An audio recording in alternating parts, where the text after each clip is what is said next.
face for your face.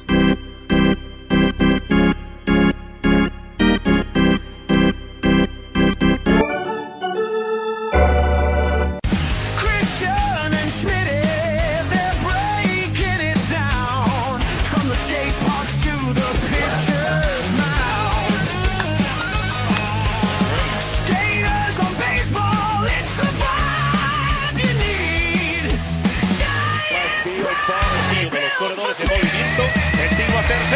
Skaters on baseball, yeah, you know the name. What's up, everybody? Schmitty and Christian, Skaters on Baseball, and it's April 9th, 2025. 4-2 on the homestand, and the best news is we won the last game. The travel day, happy flight. Mike Yastrzemski with the walk-off home run, and a lot of things happened, but one of the big things that happened was Christian came to San Francisco, and Curtis Franklin came down from Sacramento, and the three of us went to the game last night. That's right. That's right.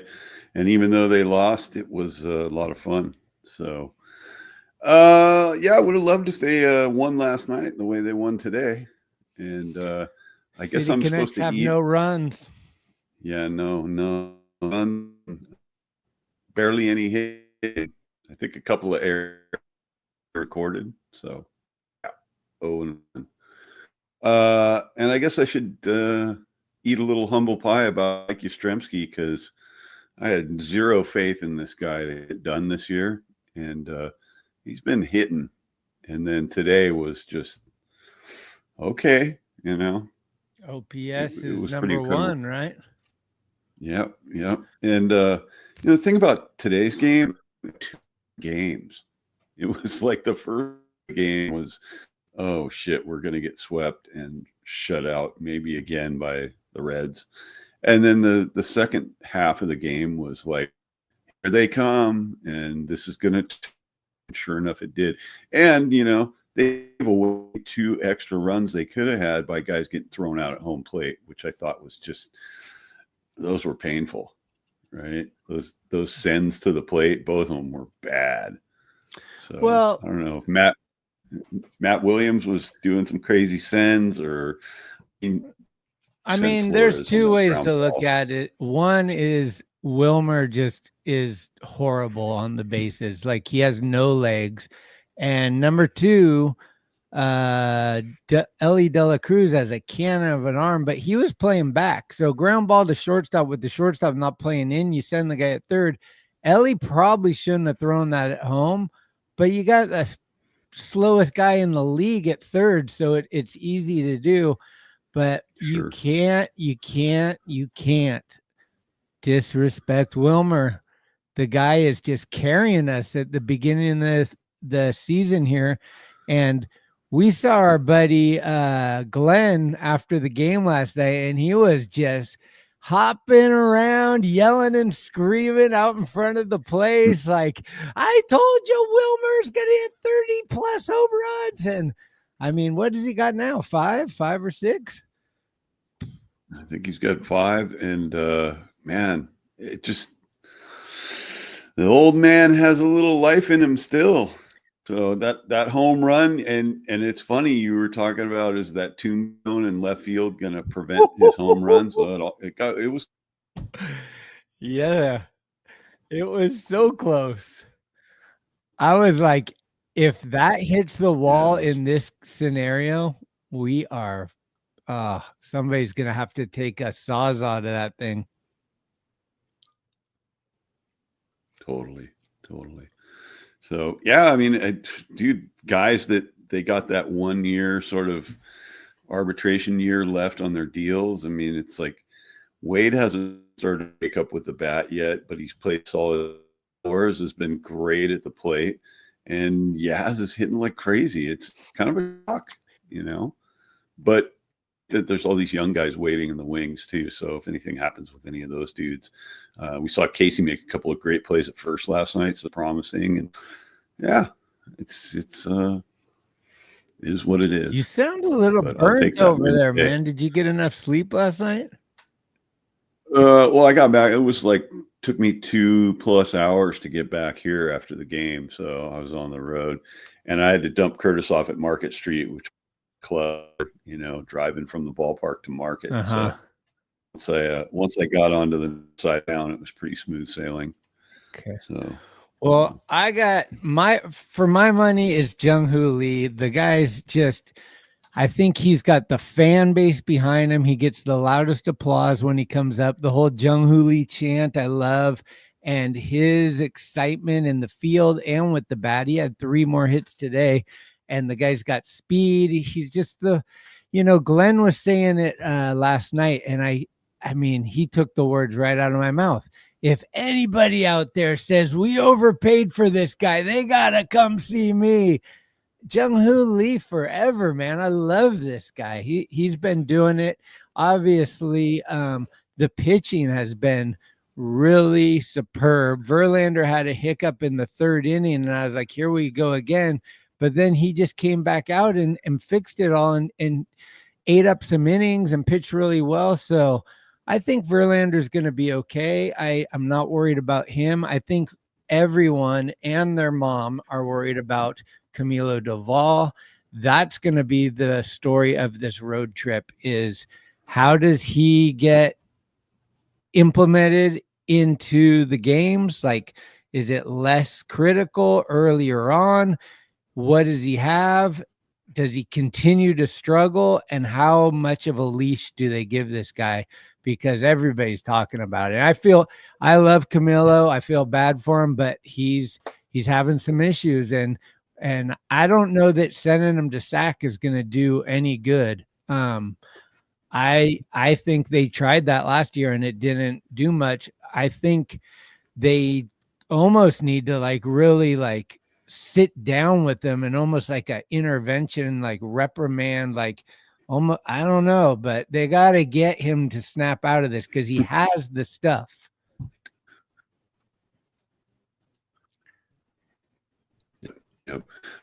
Yeah, I agree. And I think he can't be trusted with high leverage situations right now.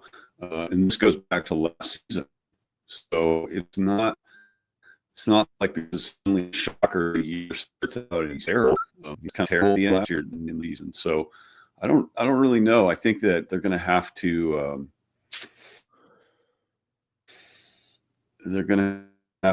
either use them in earlier situations in the game or what. I don't know. Huh. I have some technical issues here. Are you? Yeah, I don't know if anybody out there can hear Christian, but in my ears it's going wow. Are you on Wi-Fi? Sorry. Yeah, I don't know what's going on here. Let me reconnect 1 second. Okay. Well, let's just dive into what happened today. We had a 8-6 victory in the 10th inning. And what I liked about the game was you're not out of it. It's only the 5th inning. And in the past, this game felt a lot to me like the past, where it was like, oh no, here we go again. We're down, it's over. But this team has something different where they come back and they're back in the game, and look at this. And yeah, so must be using my old mic cable. Yeah, Christian's up in the redwoods and he's trying his best, but he's dealing with his mom's connections, and it's probably not there could be towers that are out, and I don't know. There are no towers. Well, there are no towers out here. Glenn might have just came in and ripped out the cords. He might be, coming in on us hot right now. He's taking the day off. We don't know where he is, but rumors have it he's up north somewhere. Can't Verlander give suggestions to Doval? I mean, of course he can. Everyone can give suggestions to Doval, but I think almost Buster Posey needs to go in there with the translator and have a 3-man meeting where he's like, dude, this is serious. Like, I love you. You got to pull your head out of this. You need to, like, you got to hold runners on. You got to change up your look. You got to throw over there. You got to, like, do this, man, because, like, it's now or never. And like, have some type of, like I said, an intervention where it's like, dude, we want you, but like you're walking a thin line. Yeah. I know And a the lot thing of you keep people have hearing given up from all- on him, but it's so fucking early. It's April 9th. We've played like 9 games. It's not that big of a deal for me if it can get corrected, but it definitely is a concern where I would be like full eyes and full ears, and having whoever can influence this guy, whether it be Wilmer Flores, the translator. I know it needs to be somebody that can speak his language and that he's comfortable with. So, right. And the thing you keep hearing from people is he's got the stuff, but he's just not like handling it. And it's like, does he really have the stuff anymore? We don't know. he such a clearly has the strange. stuff. He's throwing 95, 97, and in spring he was looking great. The first 2 games he looked great. He's just had a rough last 2 or 3 games. I think his stuff is, and he's gotten there. slider. He's just not. He's wild. He's not in the strike zone. He's walking people. He's beaming people. It's like it's not good. But like, if he can get it back, I think he has too much. He's in his head that he doesn't have control of his fastball, and he's going with the slider way too much. And he needs to get confidence in all his pitches. Yeah, and the problem is that he's throwing so many of those sliders, and he's trying to be pinpoint with his control, and he's missing, right? And I think it's because it's too much of a mental thing, like you said. And it's like, dude, just wind up and throw the fastball, throw challenge pitches, dare guys to hit it. If you're touching 101, 102 like you were 2 years ago, people aren't going to be hitting that very often, you know? And I'd rather have the guy get beat on a 101 mile an hour fastball than some shitty slider that just hangs and gets rocked. You know, I don't know. I don't know. He hasn't got hit though. That's the whole thing. He's just wild. Like, he can't throw it over the plate. It's not like he's giving up home runs and stuff. He's just like not able to throw a strike and in those critical situations, you just lead off with a walk. The whole thing falls apart instantly. That first out is so crucial. And I think like maybe a therapist, maybe a hypnotist. I don't know. It's definitely a mental thing. I'm sure. Yeah, sports psychiatrist or something. I mean, the bullpen, like we were talking about the bullpen having so much depth and being so great. And it's like, I wonder if the bullpen depth that we're thinking about, some of that bullpen depth is actually sitting in Sacramento waiting to be utilized. Because, you know, Trevino today comes in, walks the first guy, walks in a run. It's like, come on, really? Like, this is not what you're here for. And I mean, Miller looked good today, but last night, you know, or the night before, and I don't know. And the whole Birdsong thing, he's pitching great coming out of the pen, but how long can you afford to have that guy there? Or does it work? Does it work for him? Does it work for the team? I don't know.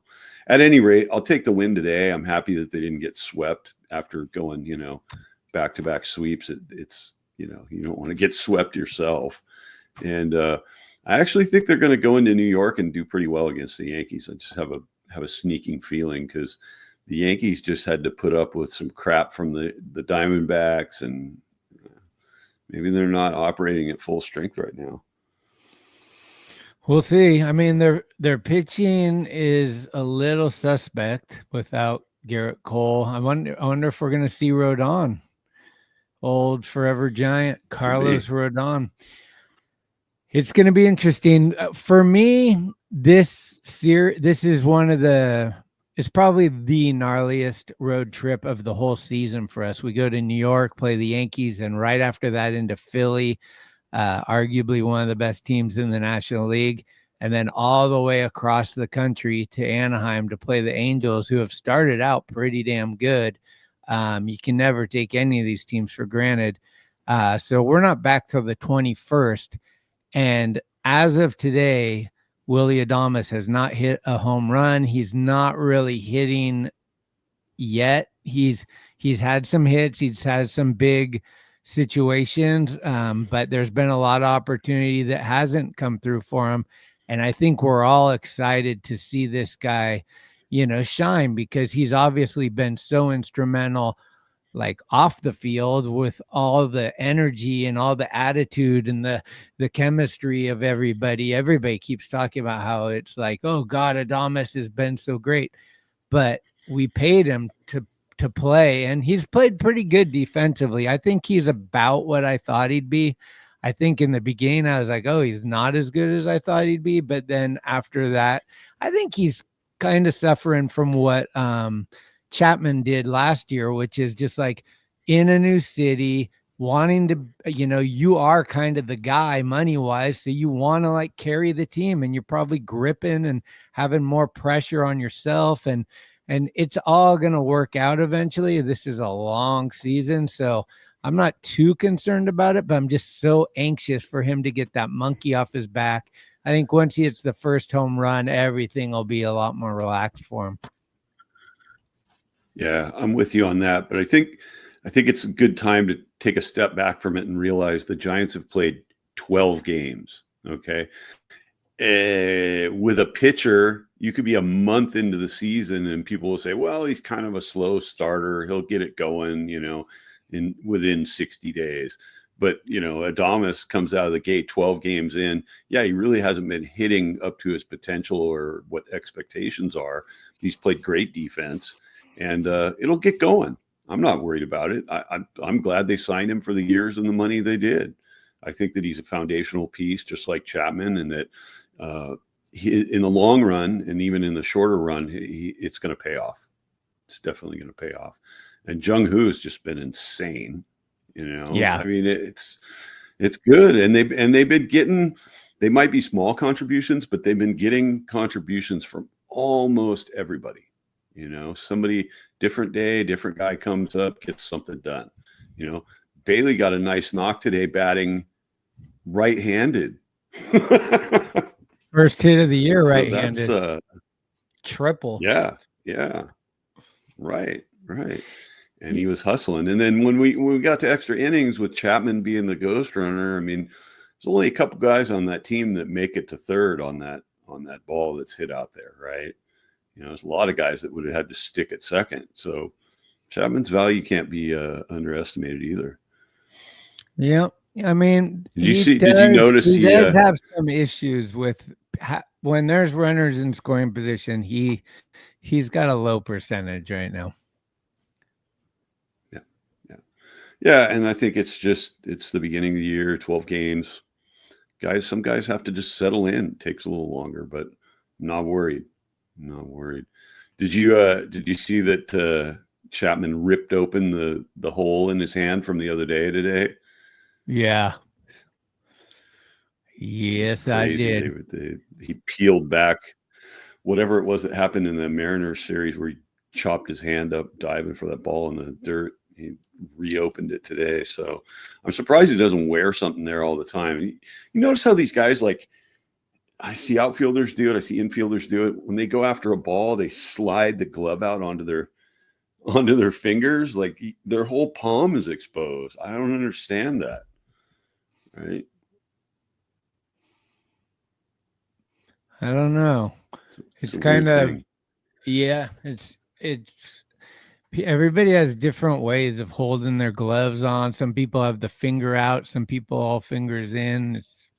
It's interesting that he I don't know, he's never had that issue before. It didn't seem like all of last year, and then already on 2 plays he's kind of done the same thing where his hands just all cheese grater. Maybe they need to change up the dirt gravel ratio in the infield at Oracle to make it a little not so abrasive. Yeah, I hope they water it down a little bit or something. I'm not sure. So today the walk-off home run was also a splash hit by our guy Yaz, and our other guy Mark the Shark was out there and retrieved the ball. So that was cool to see, and that put Yaz into the fourth position of most splash hits in Giants history. It goes Barry Bonds, Brandon Belt, Pablo Sandoval, and then Yaz. So little bit of historical situation out there, and I'm sure Mark the Shark is stoked. I mean, I don't think he's got a splash hit since the Lamont Wade one. So welcome to the 2025 club, Mark. Congratulations out there. Yep. And it was one of those ones that just dropped about 10 feet right in front of him, and he just took 2 strokes of the oars and was right there. So it's all awesome. about that was the first thing I was watching for. Yep, totally. So should we look at this box score real quick? You want to go through it and sure see what's going on here?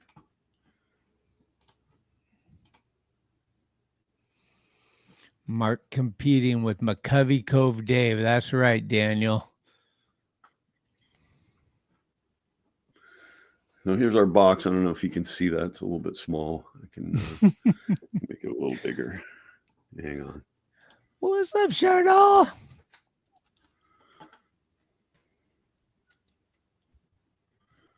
All right.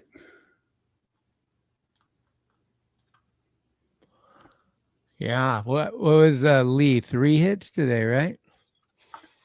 3 for 5. 3 for 5. Nice. How an 8 1 strikeout. That's not that bad.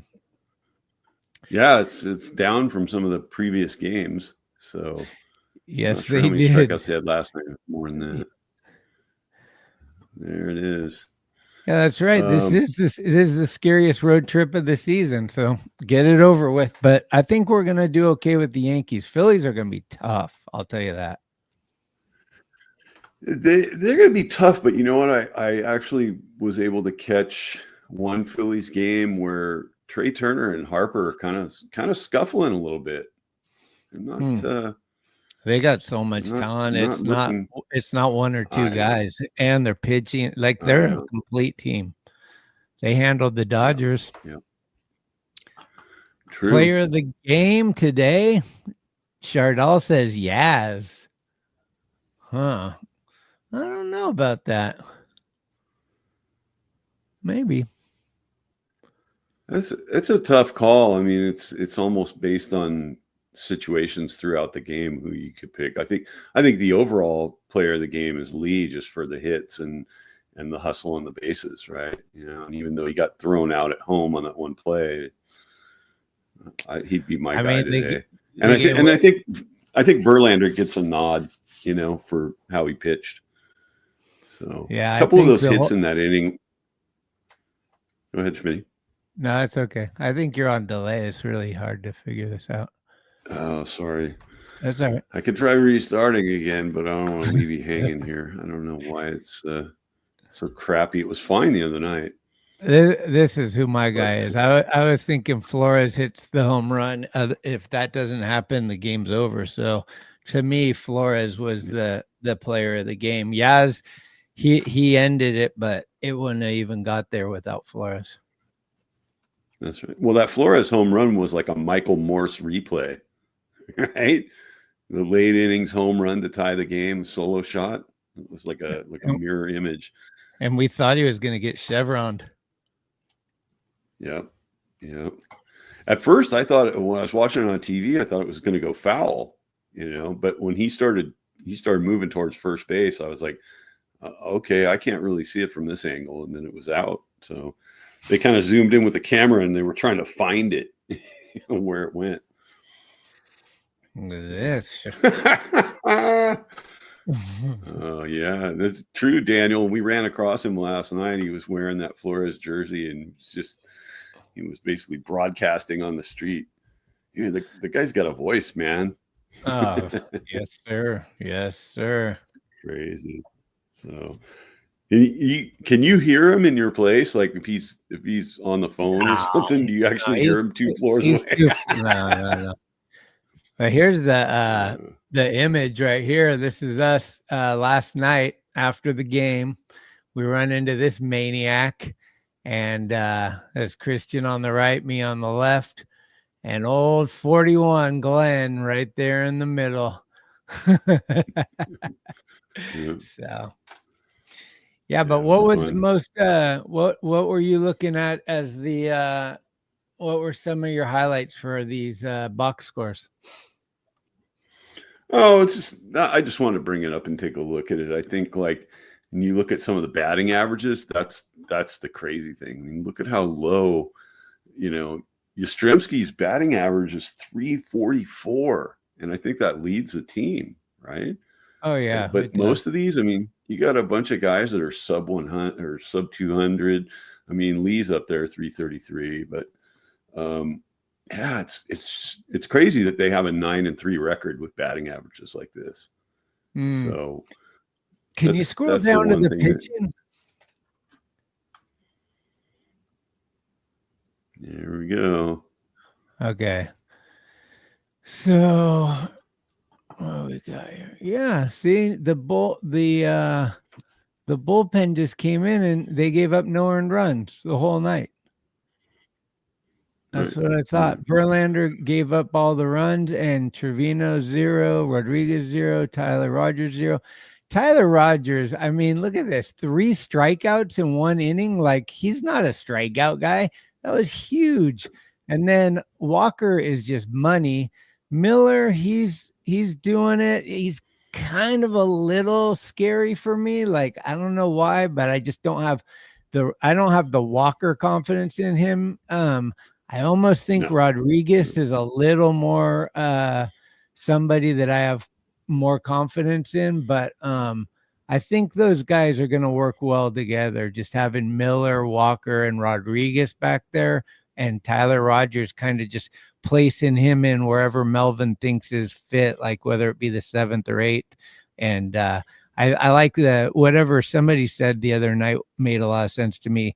If you can bring in Rogers to start an inning, not to bring him in when there's already people on, I think that's a lot really helpful. Yeah, if he starts with a clean slate, it's better. We got to see the contrast between the 2 twins today because Taylor Rogers came on for the Reds and stunk it up, man. I called it. Everybody was crying that we got rid of him, and I was like, no, get rid of him. He's horrible. Yeah, I had no faith in that guy. I mean, I saw him sort of fall apart in San Diego and get shipped to the Brewers and not do anything in Milwaukee. And it was like when he signed with the Giants, I was like, I don't know about this. I never really thought. And I just thought it was the novelty of having the twins. So glad that the novelty is over. For sure. Yes. Carry on your way. Don't let the door hit you. Yeah, I don't know, Paul. I don't think that it's a mistake. I definitely think it's way too soon to say it's a mistake, even if it seems like it is one right now. But it doesn't seem like one to me right now. And I think better days are to come from Verlander. And I also think his presence is going to go a long way. What I love about him is he's a stand-up guy, it seems like he's right there doing the press conference, win, lose, give up runs, whatever. And he's basically saying, like, I got high expectations for myself. There was some shit that happened today I wasn't stoked on. My body feels better than it's ever felt. That's a good sign. So I don't know. Let's see what happens. A lot of people were calling in on KMBR also because I was like, God damn it, Fitzgerald. And people are saying that he has a history of starting slow and usually like kicks it into gear like, a month in or whatever. So I don't know what the thinking there is, but I know old Cucamongo over at the other show is definitely, he's petitioning. I don't know if he's Casey Schmidt's agent or what, but the guy, anytime Casey Schmidt does something, Cucamongo's like, he should be starting. I'm like, it's pretty funny. But I know Casey's ready to go. He wants first base, second base, third, wherever you can play him, he wants to play. So he's knocking on the door if these guys aren't going to produce. Yep. Yep. And just for the last word on Verlander, I mean, look, he went 5 2/3. He struck out 9 today. You know, he had 3 walks. I mean, it what are you going to do? You know, I thought it was a great performance, except for that one inning and a couple of the balls that were hitting that inning. They were going to be tough outs anyway. They were balls that guys just couldn't get to, and sometimes that happens, man. You guys get guys to put the ball on the ground. Your defense just isn't positioned to get it. So I thought he pitched good. I'm not ready to throw in the towel on him and push Birdsong out there. I want to see how deep into the season Verlander goes, and I think he's on a trajectory upward. That's what I think. I think today was much better than his first start. You know, so well, definitely better than the first start at home. Yeah, yeah, and as far as Eric Miller goes, I mean, he's a little iffy to me, but only from a control perspective. I think that he's a great pitcher. I think that he has to become more consistent on just controlling and throwing strikes. Because when he starts to get wild, that's where the problems occur. Because then he's going to throw a get it in ball and somebody's going to hit it. You know, that's my only thing with Miller. So Cucamonga. Yeah. I mean, he's our only lefty, but I think I told you the other day, I'm like, before we play the Dodgers, which isn't for a little bit, but before that happens, we're going to add another left-handed pitcher in the bullpen, and we might even see Harrison up if he's doing well, because the Dodgers are definitely, just Ohtani alone, like having a lefty is important, and so I think that's going to happen. And I'm curious to see what's going to happen with Birdsong, because I think the experiment is going to end soon, and it's either you're a reliever now, or we don't want you as a reliever. You're more valuable as a starter, and we have to figure that out. But it can't be 1 foot in, 1 foot out. It's, for me, if he's going to be in the bullpen, he needs to be accountable like every other guy in the bullpen. It can't be like, oh, he pitches every 5 games.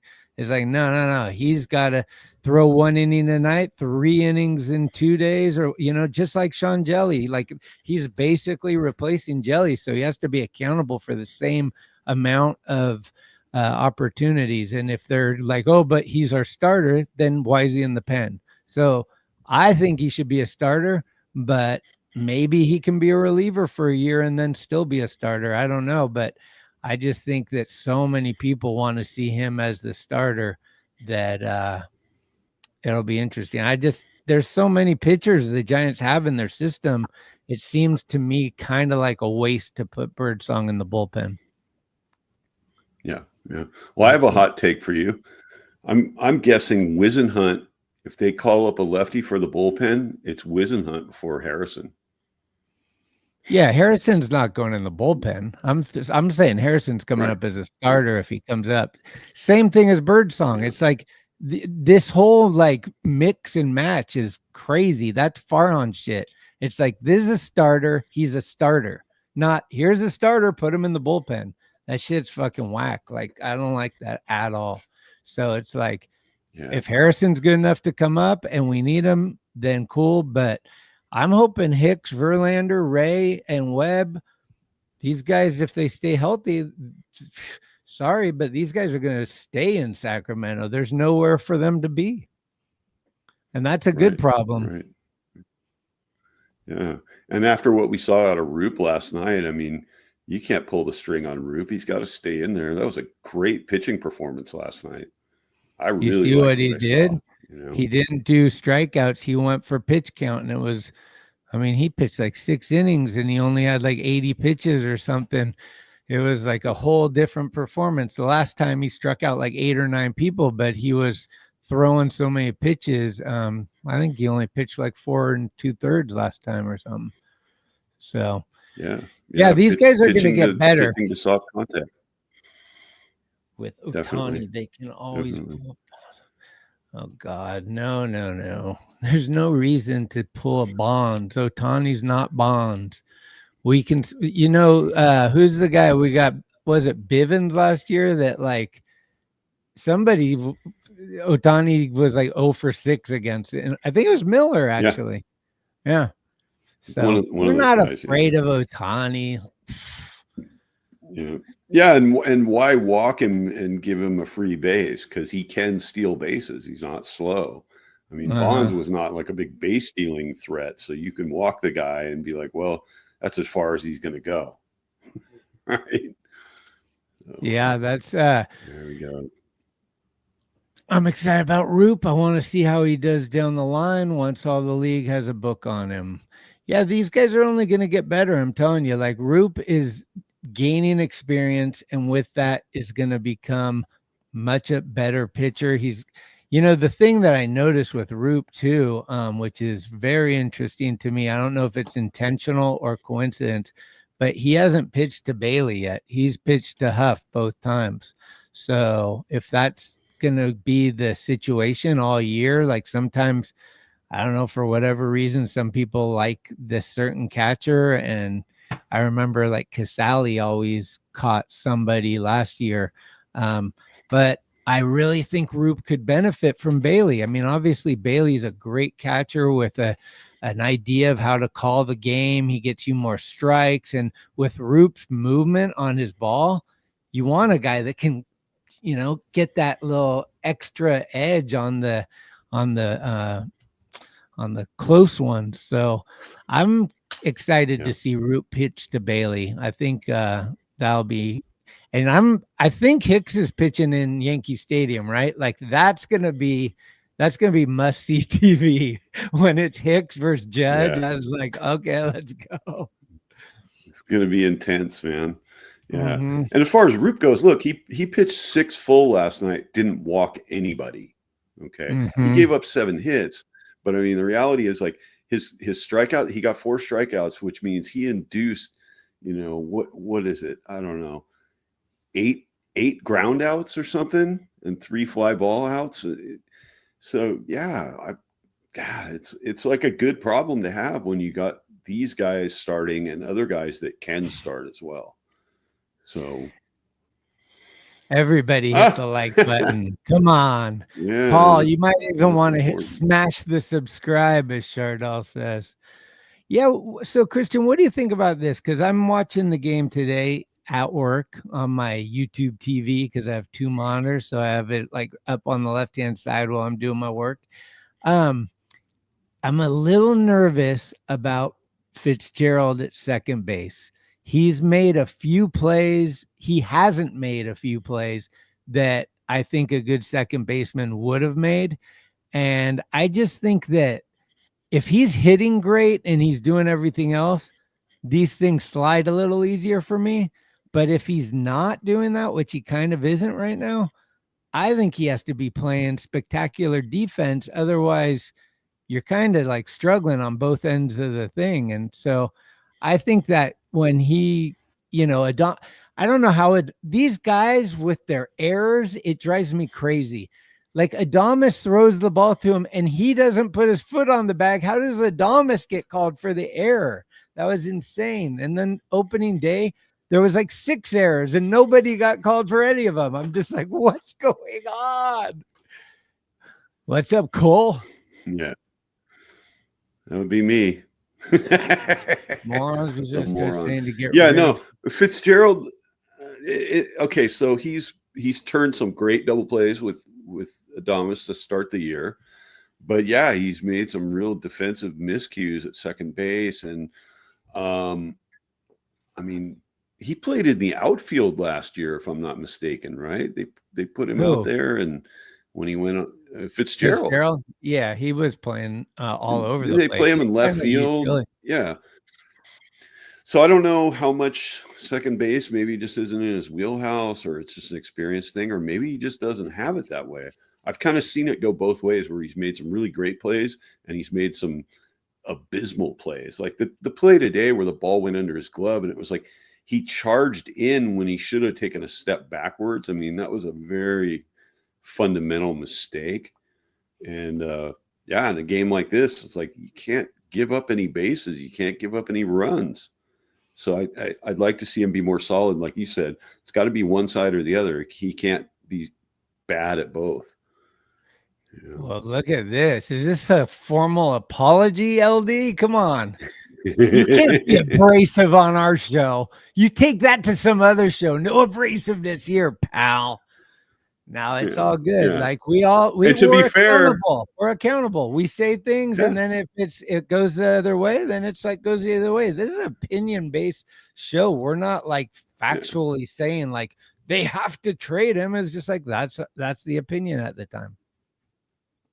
And to be fair, I think I opened the show today by saying I needed to eat a little humble pie in the whole Yaz situation, if I'm not mistaken. So yeah, I mean, I'm willing to give credit where it's due, you know. And of course, like anybody here in the chat, you, me, anybody, it's like we can't predict that these things are going to happen. We're basing it on what we've seen in the past and kind of surmising what we think is going to happen. So, yeah, LD, you should be in the dugout. You should be coaching or something. That's what we need.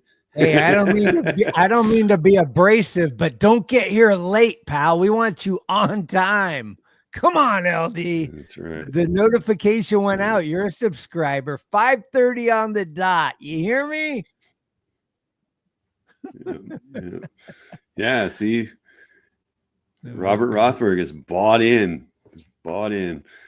So the City Connects. Let's talk about the City Connects for a minute, because Glenn said something on their show last night about how the jerseys were flying off the shelves in the dugout store. I didn't see too many people wearing those last night.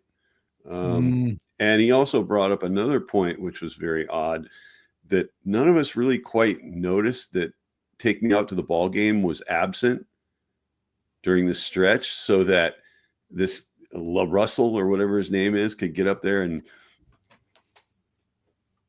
what was that all about? No, I tried to explain it to him.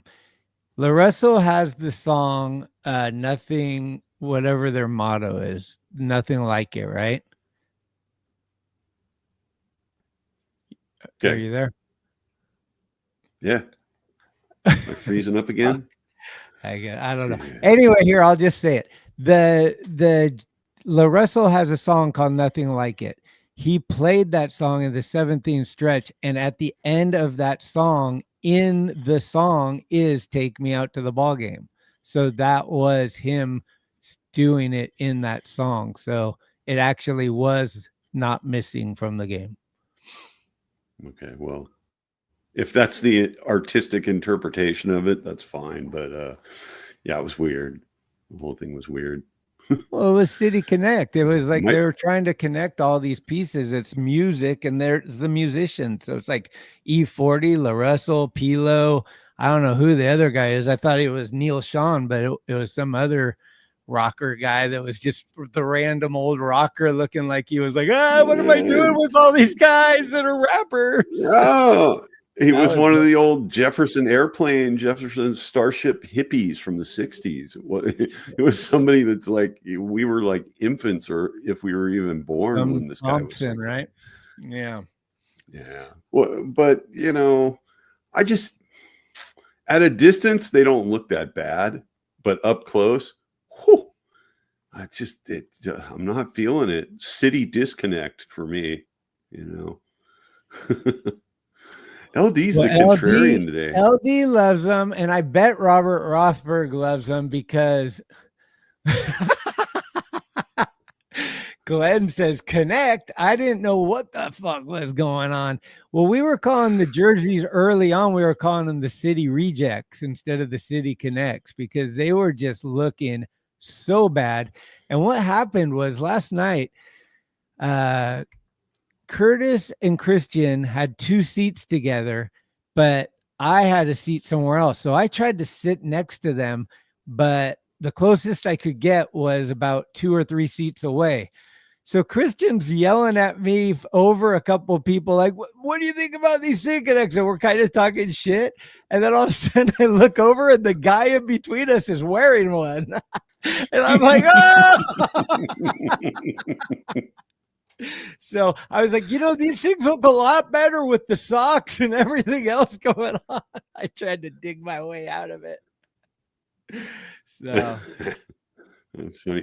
Good luck, LD. All you can get is a Jung-Hoo Lee. Yeah, that was just not interesting. my What's up flavor. with that?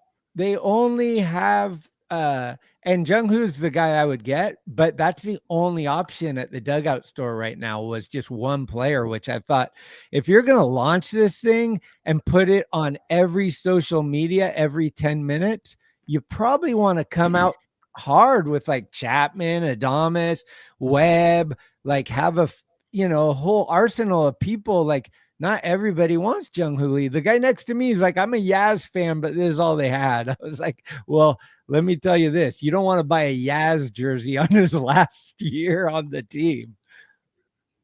Yeah. You can buy a Yaz, the old City Connect Yaz for I think $40. So, dude, I think they're all gone. I tried to find them. Did you look for them? When I went in the dugout store yesterday, they completely moved them out of inventory, but I'll bet you can still get it on Fanatics.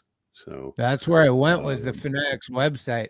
But maybe I got an email today that said the dugout store this Saturday and Sunday is having 50 to 75% off sale on select items. I bet they're going to wheel the old ones back out for a weekend. They probably didn't want them anywhere in sight with the new ones out to have any comparing so yeah, I'm going to go down there this weekend and see, because if those things are really $25-$30, I'll buy one for sure. Yeah, I would too, just to have a piece of history, right? So anyways, that's just that's what they are, and they're 0-1. So they start winning in those like they did in the creamsicle ones. I won't mind, I won't mind. I don't have to. No one's going to force me to buy one. But right. Well, I'm going to bring something up. Since we're talking about this, let me see if I can pull this off. I haven't done too many of these. What do? You hit share, right? Yeah, setting present. Oh yeah, present video file, extra camera slides. Oh yeah, share screen. Okay, so I was curious. So can I just go? Oh yeah, this is cool. Okay, so you're in the store. You have to take one item, and it's not a jersey. Do you take the hat? Do you take the hoodie? Or do you take what was the oh my god. Wait, were those robes? Is that a City Connect robe? Men's the Northwest Group charcoal snipe personal. I mean, I'll take the robe. No, personalized robe. So the question I had, I guess you can't find them as easy. There's a couple different hats, and I'm wondering which, if any, you could deal with. Well, they didn't have any of the 5950s in the store yesterday. They only had the 940s and the they didn't have any of those in there. The question for me is, would you rather have this SF logo, this Giants logo, or that logo that's this logo, whatever that the summer no, definitely not that. Okay, because that's what they have. That. They have that as one, they have the SF one, and then they have the Giants one. I kind of think the SF, I think if they had put SF on the front instead of Giants, they might have made a lot better of a jersey. I just think that Giants is so big and goofy. Like it feels like something when I was in 8th grade and graffiti started coming into my mind and I would try to draw bubbly letters. Like that's literally what my stuff looked like, was like, and I'm not an artist at all. Like I'm making fun of it. I'm not saying I'm good. I'm just saying, like, I think I mean, we talk about it all the time. Literally, you in one day could make something much better, especially. I just don't like how big and weird skinny the JH Lee is. The number is a little weird. The orange, purple, all the psychedelic, that coloring, that's fine. Whatever. I can live with that. But like that huge, I was telling the guy yesterday, I was like, when I'm walking down the street and you're looking at me, what do you see? You don't see the back of my jersey. You see this crazy, huge, bubbly white Giants thing. And that's what you want, And like, look, this looks good. And I'm almost wondering why they even have to change the font. Why don't they just make different jerseys and keep the same giant logos? It's like Thrasher doesn't change the Thrasher font on the magazine. They just change the mag, but the font's still there. I think the Warriors do the same thing. Like the Warriors don't make different fonts and stuff. They just change the jerseys. So that would be my suggestion, is just put some classic SF or classic Giants or classic San Francisco, but reinventing the wheel sometimes can put you in the doghouse. Yeah. And the thing is, like, if they wanted something that was graffiti style, like, hey, get a chisel edge fat marker and do it right, and then make that, your vector art that you run your embroidery off of. This sort of bubbly rounded edge thing. It's like, walk around the city and look at what people tag with. They're using big square edged calligraphic chisel point pens. Make it look legit if you're going to do that. Put the little arrows on it, put it in, I don't know. But anyway, we could stop talking about it. It's a done deal. They're not going to change it because we're complaining. Yeah, that's for sure. I mean, we're not the demographic. The whole conversation started, you said you didn't see them flying off the racks. You didn't see a lot of people buying them. I think as many as I did see, I would say the majority were on the kids, the younger generation. And I think that's who they're trying to reach it to get more kids to come out to the games and stuff. That's why there's a slide in the Coke bottle. That's why they have the popcorn bat thing. They have the Patrick Bailey headband. Like there's a lot of, they're trying, but I don't know. And you're asking the wrong guy if you think I know anything of what kids like or whatever. But Paul, I don't know where you live, but there's definitely a card shop in Millbrae called Lefties, and it has a really good selection of baseball, football, basketball, all cards. I think they got Pokemon, Dragon Ball Z, but go in there and tell them we sent you. If you're over by Vallejo, I don't know much in that area, but I know there's one in Berkeley that's it's so, and then there's one in Alameda that's been there for a long time, but doesn't have as great of a selection. So those are the ones I know of in the area. Yeah, Cole's saying there's one in Danville. So. Yeah, if you want to go hang out with Cole Kuiper and Dwayne, go to Danville. Definitely. Did you see? What do we got? What's that? What do we got coming up? We got a day off tomorrow, and then the Yankees. Yeah, I wonder. Let's see if I can pull that up, because Friday night, Stroman versus Ray. There we go. 4:05. Saturday, Hicks versus Warren. And Sunday, Rodon versus Webb. That's where I'm tuning into all of them. But I love me a 10:30 a.m. East Coast game. I love waking up to baseball. Get the coffee going. Yep. You got a nice little breakfast, and all of a sudden you're watching ball. That's the best. I love that. Those are fun ones. My only thing about this upcoming Yankees series, if they had pitted Ray against Rodon, it would have been the two noisiest grunting guys in baseball facing off. It's just like, they were. Dave Fleming was doing a really funny rundown on. I think it was the first game that Ray pitched this year, talking about how he could tell what pitch was coming by the grunt, and they had the Darren, whatever his name is, the tech guy, like like bring up the different sounds for the different pitches that he throws. It's really Oh, is that funny, right? you know? Wow. Yeah. So What was your yeah. favorite part of last night? You took in your first ball game of the year. I'm there all the time, but you're living down south. What did you notice? What did you love? What did you drive home smiling about? My favorite part was being at the game with my boys. That's my favorite part. The Did fact you that get a a Tuesday dog? night game had I got a dog. I got a hot link. I didn't Nice. find the Sheboygan because half the stands are closed on a weeknight game. I Mm, was stoked that there was a pretty decent crowd for a Tuesday night last night, right? Didn't it feel like it yeah, was a pretty good crowd for a weeknight I night thought game? so.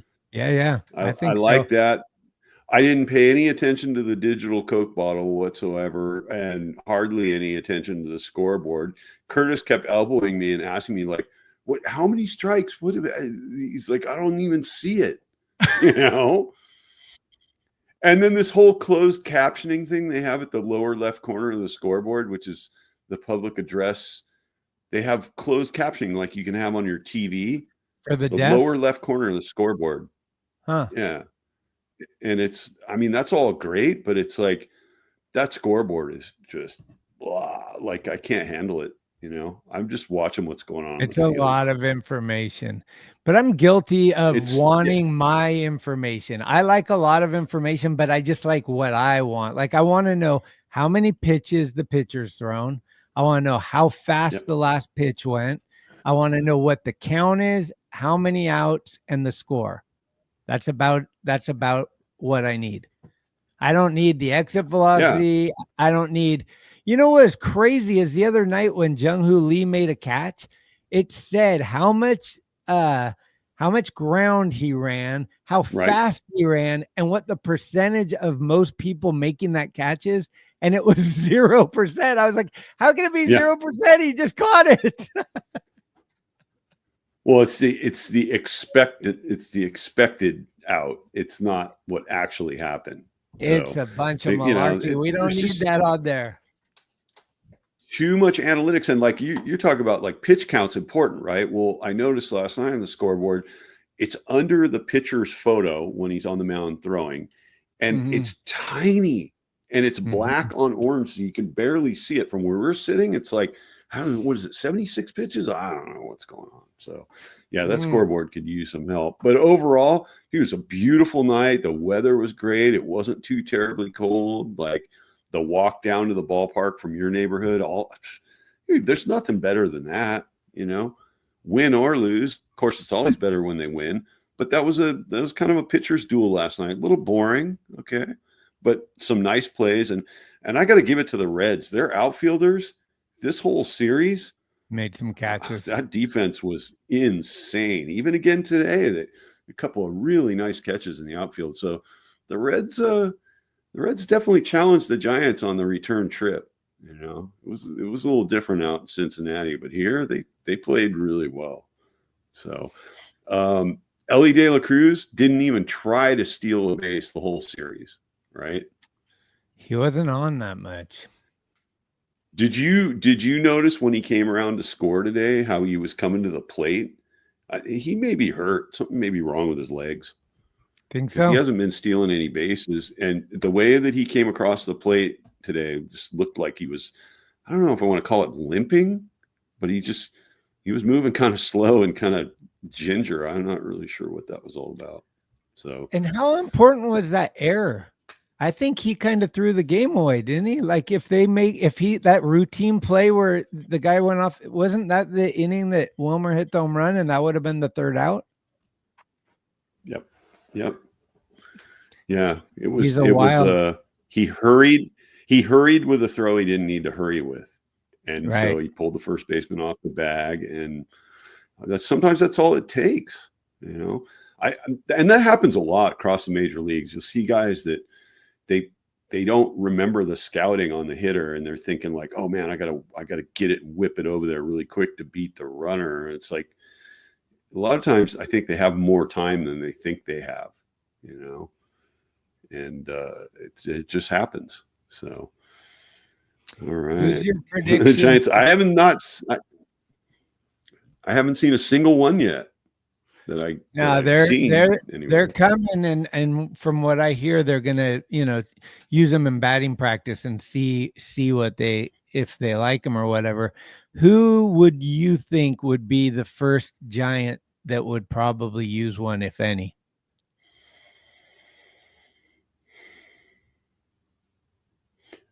Not one of the everyday starting guys. I Really? think it's going to be somebody who's I think maybe Casey Schmidt might be one of the first guys. I think Matos might try one. I have a feeling that bench guys are going to be the first ones, but I could be totally wrong. I feel like established veterans like Chapman, like Adames, like some of these guys, Yastrzemski. I don't think that these dudes necessarily are really that interested, but we'll see. I mean, they test them in batting practice and they all fall in love with it, and that's it. Well, here's my thought on it. If it makes the ball go a little further, if you hit it in the sweet spot, then the guy that needs to use it is Luis Matos, because his warning track power will actually take it over. The guy hits the ball to the warning track so much, and I love Matos. He doesn't strike out that much. He hits the ball hard a lot, but he just gets long outs. He needs to either hit line drives or just get a little more power in his hits. Well, yeah, and that brings up another important point about this particular series and some of the games prior to it, is that this series against the Reds hit tons of sharp ground balls and line drives. Okay. The Giants just kept hitting these lazy fly balls to the outfield. I don't know what the book is on launch angles and all this stuff, but what I saw out of the series was the Giants just were not hitting enough ground balls and line drives, And as far as Matos goes with that stuff, flatten those out a little bit, right? Maybe the torpedo bat will give him the extra 20 feet, But I really felt like last night was so frustrating to just watch, not pop-ups necessarily, but just these sort of middle depth fly balls over and over and over, easy outs. And on the first pitch, that's not how Oracle plays. So that's something they're going to have to work on too, Yeah, Ramos. I think Ramos and Jung-Hoo Lee in the first two games Jung-Hoo hit one that they said would have been out in 19 stadiums, right? Way deep triples alley. And then Ramos hit one that I think the wind or the conditions he hit the tar out of it and it just didn't go. It was like, whoa, that was crazy. So yeah, I don't know. We're gonna be on the road. I think Yankee Stadium plays pretty well for hitters, so maybe the bats will come alive. Is Stroman even good anymore? I haven't been paying attention recently, but he was struggling last year. Well, and then they didn't even use him in the postseason, which was really odd. Right. Currently, he's sitting at 7.27 ERA. He's got 6 strikeouts. I think he's had might be his third appearance coming up. Okay. So he's kind of the low man on the totem pole in their rotation. Although with Cole out now, I mean, they're probably kind of glad that they kept him around and didn't dish him in the offseason, because they have backup. So LD says he's struggling. So is the next SP we face in New York, huh? Yeah, I'm gonna be and Giancarlo's still hurt, right? So we don't have to worry about a 600 he's out homer. He's out indefinitely, and who knows? Like, he's probably going to have surgery on both elbows, which means potentially he can miss the better part of the entire season. Mm-hmm. And how does a power hitter who's a DH have elbows that are that torched? I mean, he's always had injury issues. Always had injury issues. Well, he took that 99-mile-an-hour fastball to the face, broke his teeth and stuff, but that's not his elbows. I don't know what's up with that. Anyways, I'll take it. We're going into New York and he's unavailable. It's great. Absolutely. Hey, did I tell you I called into the Lasky show? Was this when you called in the other day? Yeah, I Or asked have you him. called in again since? No, just I think it was the Okay. home opener or something. Or it was the game where Camilo struggled. And I asked him, like, what does Camilo need to do to right this ship, you know? He needs to concentrate a little bit more, Schmitty. He needs to concentrate a little bit more, Schmitty. It was fun talking to him. He's just like, Schmitty. He was calling me Schmitty. And like, we had a little bit of a lengthy discussion. It was my first time ever calling in. So that was fun. I love Lasky. Yeah.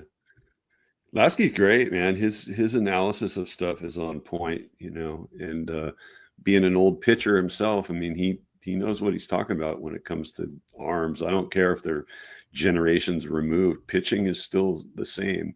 And that's the other thing about baseball, like for all the grousing about the new uniforms and all that stuff, it's like the game remains the same.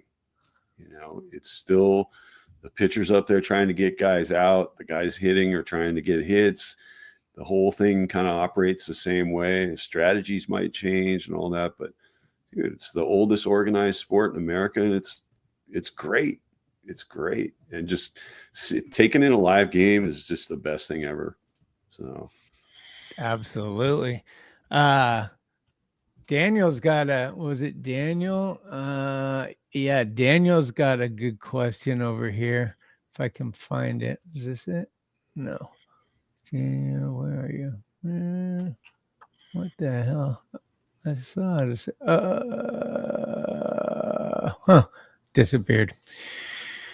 Yeah, well, anyway, he asked who is in first place in our fantasy league, and that would be Chills Cards with a 78.5.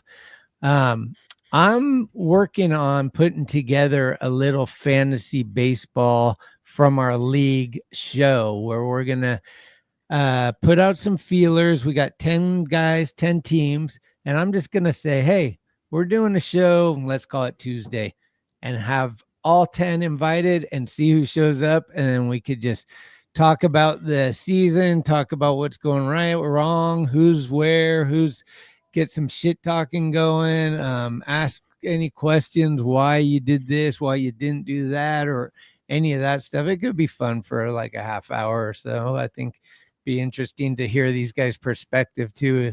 We started out the season with a little issue where you couldn't change anything for a week.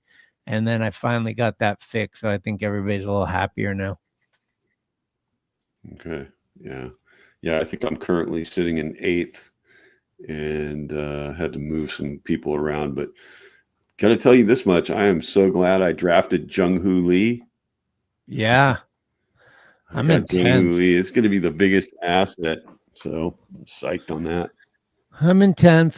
I got Rafael Devers sucking, so I'm waiting for him to just heat up. It looks like he's kind of figuring it out now. So some of my guys have just had a real slow start, but we'll see. It's like they say, it is early, kids. It is early. Yeah. And I signed I think I drafted like 2 guys that instantly went on the injured list, like within 24 hours of the draft. It was like, what? No. So anyways, not worried about it. It's gonna be good. Well, Cole, I've been an avid baseball enthusiast, pushing it towards them, and I just can't believe even the people in their chat tell me football is king.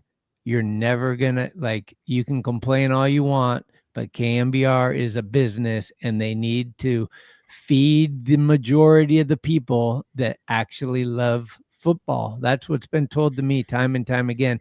Even during baseball season, these guys are like, I wonder what Purdy's wearing today. You think he's wearing boots or slip-on shoes?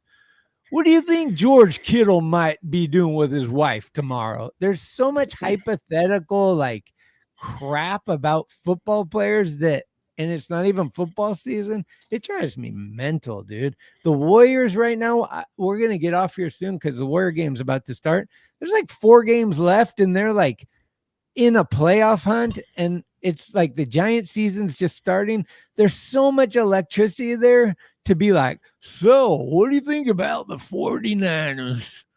Huh? It's like, who gives a crap? Not I. Especially since the 49ers are not projected to be good this year, no matter what they do. So why bother? Thanks for joining, LD. I walked my dog before the show, but I'm going to eat some dinner and watch the Dub Nation hopefully beat San Antonio. Baseball is king. That's right. Hey, so it is king. So we were talking about when are the Giants going to have torpedo bats? Don't we have some video of the Dodgers with torpedo bats? Like,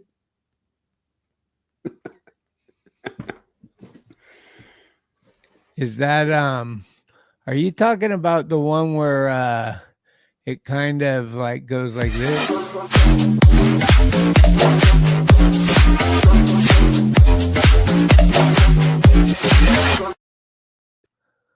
Is that what you mean?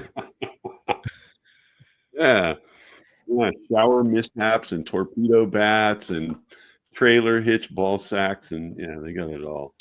Does anybody want to see a little video of Nasty Ned at the home opener? Nago Ned, actually. I keep calling him Nasty Ned. Nasty Ned. You'd think after choking multiple SBs in playoff games, the same exact way would look if I overwished a second talking there. No, it's their shitty lives, I guess. There you go. I like this. Eddie knows what's up. Yep. And they're after they choked that first Super Bowl to the Chiefs, nothing has gone right since then. Right. I think since they left San Francisco, nothing has gone right. I think making great America. Yeah, making great America again might be the best thing they could do. They tried to get rid of Marriott's Great America. They might want to make Great America again, dude. I hear that VD runs rampant in LA. What's VD?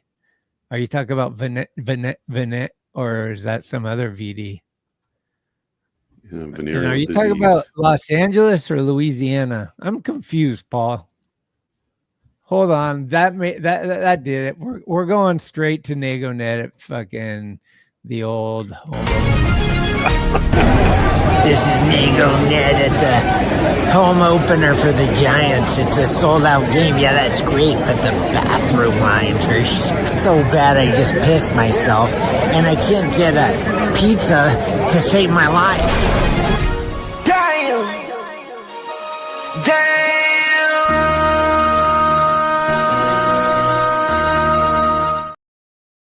Is that really loud? Yeah, seemed okay to me. Oh, okay. In mine. Oh, you talking about the thing at the end? I don't know. All of it is like little outro. Loud. But yeah, we're probably gonna keep that going for a little bit. I've been having fun with that. I like listening to other people complain and then kind of utilizing their complaints into that. I'm excited for Positive Paul to show up. Yeah, me too. We're gonna get it going. Well, yeah, Anthony's showing up better late than never. Yeah.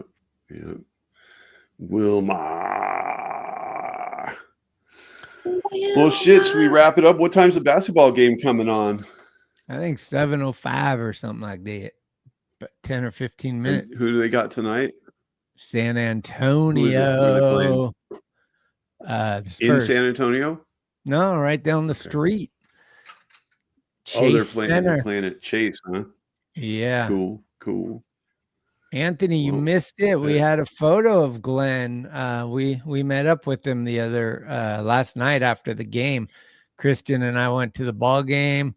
Yeah, and Glenn was there, and we got a photo of all of us together. It was cool. Dodgers are still in third. Dodgers came back and won today. I thought they were going to get swept. If they got swept in DC after the Trump jersey, oh my God, that would have been the best.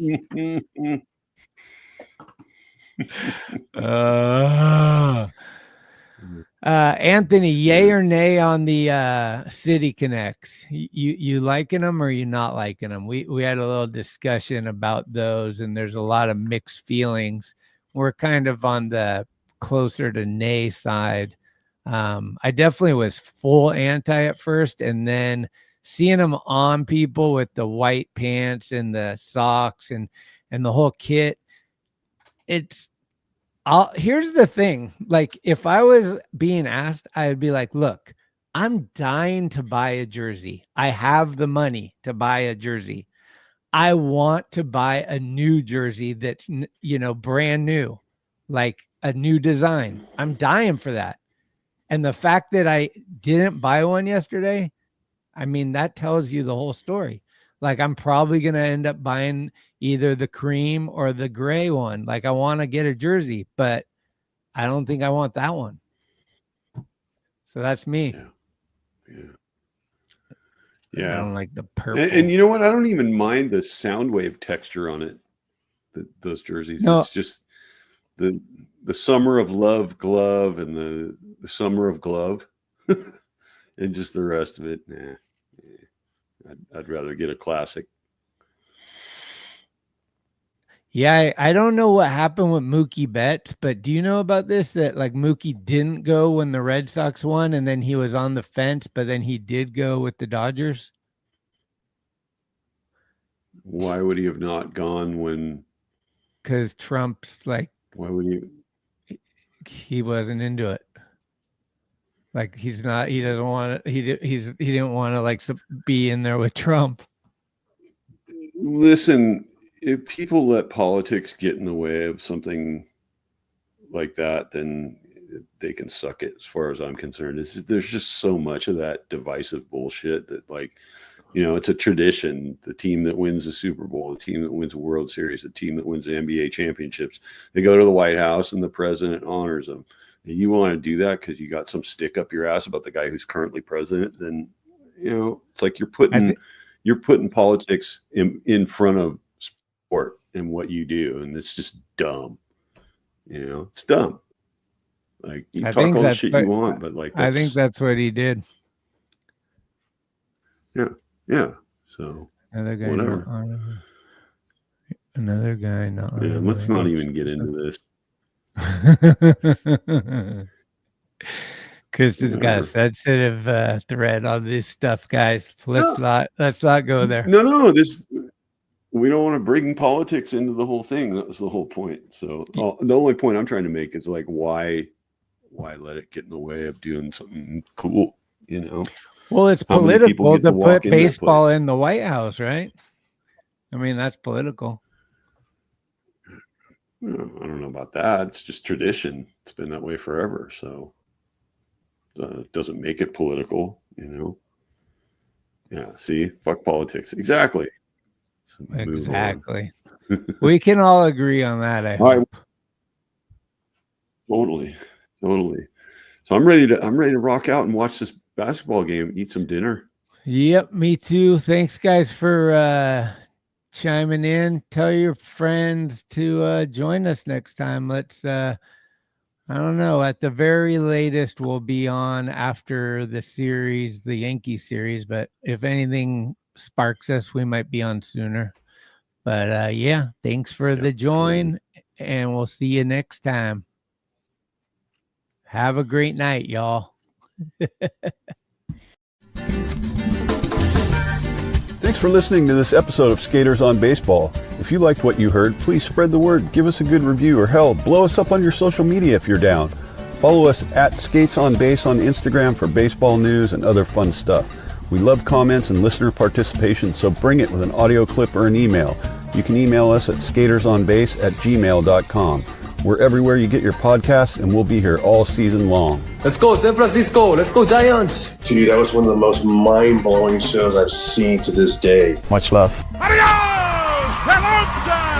See you soon. Thank you. And I am forever a Giant.